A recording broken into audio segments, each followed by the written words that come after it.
Now, there's 3 basic food groups in Wisconsin. It's cheese, sausage, and you guessed it, beer. What is more legendary in Wisconsin than beer? Home to some of the world's greatest brands like Miller, Pabst, Schlitz, and Blatz since the mid-1800s, and one of my all-time favorite craft breweries. Who's up for some handcrafted happiness? This is Lakefront Brewery.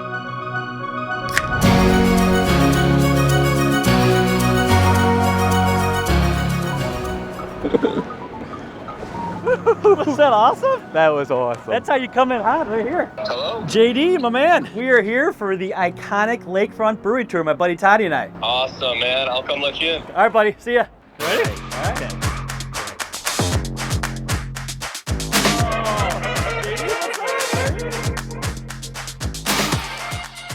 No better way to start out a beer tour than with a beer in your hand. That is true. Is that true? Very true. At least I've been told. It's the only way to do it. I love it. All right. Absolutely. Sounds good. You guys ready? Let's do it. Ready? Yep. Yeah, let's do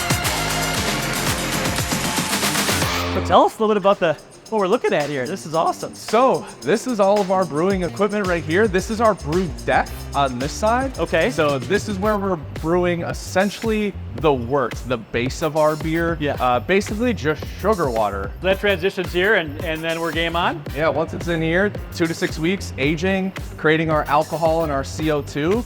We go to packaging, send it out all over the world. Let's keep on rolling here and show us a absolutely. little bit more. If you look right up there, you will see No that way. is the original Bernie Brewer Chalet from Milwaukee County Stadium. And as soon as I came around the corner, JD, I looked up there, and Todd, you probably feel the same way. You immediately go back to your roots. And how special. Yeah. You love to associate beer with good memories. 100%. Right? 100%. This is typically our halfway point of the tour where we get a refill. You get a refill, okay. Yeah. Todd, you slam that. You gotta get a refill. Yeah, right. McKenna, you're driving Toddy and I.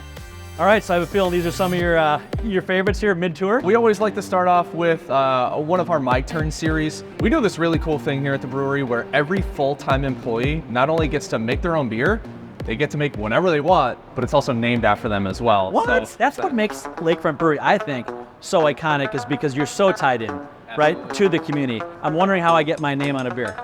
Gotta get full time. I gotta get full time. All right. That was one of the best brewery tours I've ever been on. And if the day can't get any better, we're about to sit down with one of the co-owners, Russ Klisch. We're gonna have some great food and we're gonna talk some great beer. This is gonna be awesome. So excited to be here, but I want to hear a little more about the story from you, one of the owners and founders. Tell us a little bit about how Lakefront Brewery came into being. I moved in with my brother, and his birthday was coming up, and since he let me live there, I bought him a book on how to make beer, and he actually read it.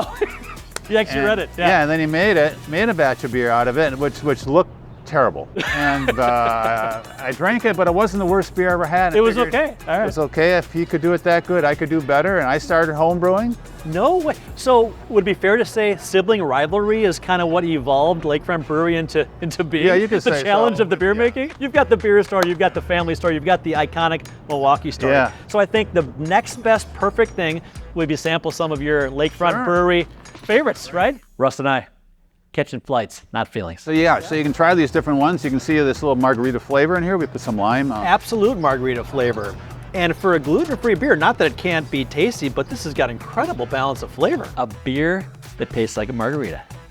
Oh yeah. And here's our best seller, the River West Stein. So the caramel malts will give it that little amber flavor and color that you have. It has great head retention. I haven't heard the head retention before. That's the first time I've ever heard that. See that little ring of foam around here that makes it so important. Great Belgian lace here. That's a sign of a good beer, clean glass. And you've done an incredible job. You've got an amazing menu of food here as well. Is that right? Yes, we make a lot of great Milwaukee favorites here. The best cheese curds, the best fish fry with beer from the brewery in the batter. All right, so you got to tell us a little bit about your fish fry. I have a feeling that there's a batter influence here with a beer, but I could be wrong. No, yeah, we do use our East Side Dark. You do? We like to use a beer that's low in bitterness. You know what's incredible? As soon as I just grabbed this right here, the crunch on this is absolutely beautiful. That's a sign of a good fish fry. The balance of the batter to the fish, Yes. that is the most flavorful crust on a fish fry batter that I can truly remember. This is fantastic. We'll take one more bite. All right, then you got these amazing cheese curds. With these is important. We get them straight from Clock Shadow Creamery, so very fresh. Oh, sure. Okay. It's a sign of the best cheese that you can possibly buy. If you don't know anything about cheese, The elasticity right there and the draw. Oh my gosh. Go through several hundred pounds of cheese curds a week from the clock shadow. Yeah, it just makes a better curd, and they're fun. This whole day has been fun, Russ. I want to thank you and your team for what has been the greatest beer tour I've ever been on. One of the great iconic stories of Milwaukee. Incredible fish fry, great cheese curds, a great balance. One of the great stories of Milwaukee. Thank you for your day. Thank you, Tyler. been a Appreciate pleasure. you coming down here. Thank you.